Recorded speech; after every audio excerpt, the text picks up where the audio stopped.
সাপে কাটলে যা করতে হবে। সাপে কামড়ানো ব্যক্তিকে প্রথমে খোলামেলা একটি জায়গায় নিয়ে দ্রুত শুইয়ে দিন। তার চারপাশে লোকজনকে সরিয়ে দিন রোগীর যাতে যথেষ্ট আলো বাতাস পায়। রোগীর জ্ঞান আছে কিনা তা যাচাই করুন। জ্ঞান থাকলে কথা বলে তার মনোবল জোগান। শরীরের বর্ণ ও দংশনের স্থান ভালোভাবে পরীক্ষা করে জেনে নিন সাপটি বিষধর কিনা। সাধারণত বিষধর সাপ হলে 1 বা 2 দাঁতের কামড়ের চিহ্ন থাকবে।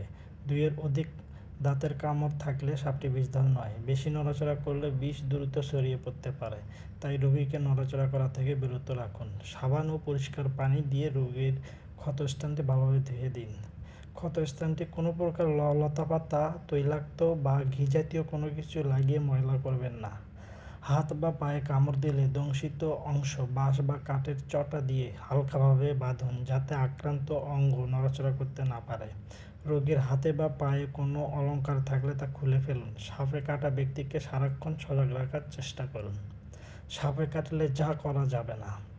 রোগীর দংশিত স্থান শক্তভাবে না বেঁধে হালকাভাবে বাঁধুন। কোনো প্রকার টর্নিকেট যেমন দড়ি, নাইলন বা স্যালাইনের নল ইত্যাদি ব্যবহার করবেন না। ক্ষতস্থানে কোনো প্রকার কাটাছেঁড়া করবেন না।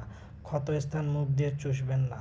কাউকে সাপে কামড় দিলে ওঝা বা সাপুড়ের জন্য অপেক্ষা না করে তাকে যত দ্রুত সম্ভব নিকটস্থ স্বাস্থ্যকেন্দ্রে বা হাসপাতালে নিয়ে যান, কারণ যত তাড়াতাড়ি তাকে সেখানে পাঠানো যাবে তার সুস্থ হওয়ার সম্ভাবনা তত বাড়বে।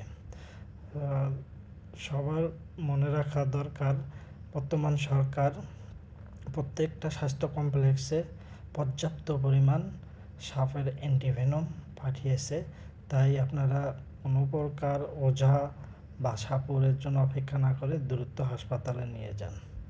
Thank you.